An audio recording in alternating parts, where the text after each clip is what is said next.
Kasım Yavuz Selçuk Mahalle Muhtarıyım. 4 mahalleye kapsayan sokaklı aydınlatma lambaları Salı gününden bugüne kadar yanmıyor. 50-60 sefer şahsımı ben kendi aradım olacak diye ama maalesef netice alamadık. Millet zor durumda kalmış. 3-4 yere hırsız girdi. Bir tane araba soyuldu. Yanımdaki Dayı Emir Muhtarı da şahit olarak burada. Dayı Emir Mahallesi. Ali Kartalcık'tan. Aynen sokaklarımızda gelen kesilmelerinden dolayı vatandaş çok mağdur.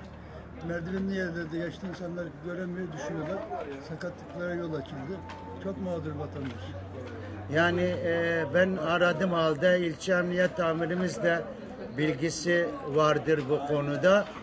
Ama maalesef bir netice alamadığım için bu sayın gazetecimize, muhabirimize başvurduk. 15 tane sokak yanmıyor. Rakubar Kutlu Caddesi dahil. O da bir kısmı yanmıyor. 500 fazla hane bulunuyor bu sokaklarda ama maalesef mağdur durumda. Salı gününde bu yana 6 gün mü 7 gün mü civarında oluyor.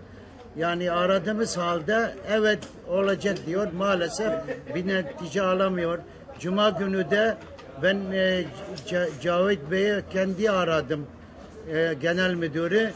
Telefonu bile açmadı. Kaç sefer aradım. Telefonu cevabını alamadım. Mağdur durumdayız. Vatandaşlarım zor durumda. Yani hırsızlar cırık atıyorlar. Eğer böyle bizi perişan edecekseler lütfen yapmıyorsalar bıraksın biz kendi imkanımızla elektrikçi getireyim de yaptırayım. Yoksa niye böyle? Biz dağda mı yaşıyoruz? İzmir'de yaşamıyoruz mu? Yunanistan'da mı yaşıyoruz? Lütfen bunu dikkate alsınlar. Yoksa yarın ben yazıyı valiye de veriyorum. Hatta ve hatta Ankara İçişleri'ne Bakan'a kadar mail göndereceğim. Bilginiz olsun. Lütfen dikkate alın. Dikkate almasınız çok mağdur olunuz. Rica ediyorum bir an evvel bu yapılsın yani. Vatandaşların mağdur olmasın. Adım Mustafa İçken. Ailemizde zaten taziyemiz var. 5-6 gündür bugün elektrikler yanmıyor. Evet.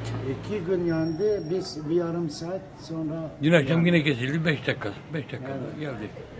Işıklandırma, doğru düzgün ışıklandırma yapılsın. Kimse mağdur olmasın. İstediğimiz bu.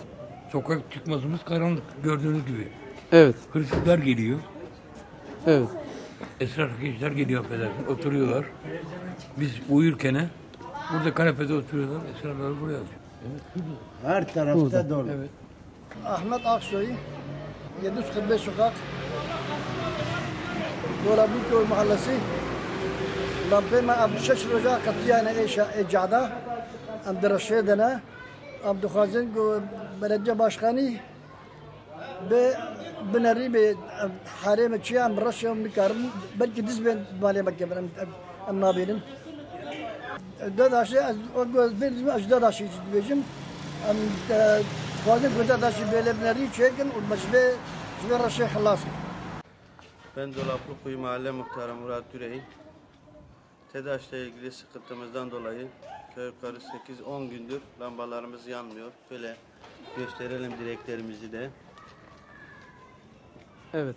Ve bununla ilgili defalarca TEDAŞ aramıza rağmen hiçbir çözüme kavuşturamadık burayı. Bir an evvel buna bir çare bulunmasından rica ediyorum yetkililerden. Vatandaşım da yanımda. Ondan da birkaç söz almak istiyoruz. Yaşar Baki. 15 gündür sokaklarımız, 5-6 sokağımız yanmıyor. Devamlı yanmıyor. Bir saat geliyor kayboluyor tekrar. 10 gündür aşağı yukarı 10 gündür. Evet. 15 dedik ya 10 gündür devamlı yanmıyor. Şikayetçiyiz. Gece buralarda ne olduğu belli değil. Kimler geçiyor, kimler geçmiyor. Ev mi soyuyorlar, dam mı soyuyorlar belli değil. Telefon edildiği halde gelip bakılmadı, edilmedi. Efendim bu şeylerin, arızaların giderilmesini talep ediyoruz. Başka ne edebiliriz? Evet, bütün yetkililere tekrar buradan sesleniyorum. Bir an önce çözüme kavuşturmasını rica ediyorum. Gerçekten zor durumdayız. Bilhassa ben muhtar olarak zor durumdayım. Çünkü bütün vatandaş bana gelip tek tek soruyorlar. Ne kadar yetkililere bildirdiğimizi dile getirsek de vatandaş bunu bir an evvel çözüme kavuşturmasını istiyoruz. Peki. Ve gece sabaha kadar tedirgin olarak yatıyoruz. Ben bir esnaf olarak da aynı zamanda gerçekten hırsızlık olayları son zamanda çok çoğaldı burada. Bir an önce yapılmasını rica ediyoruz.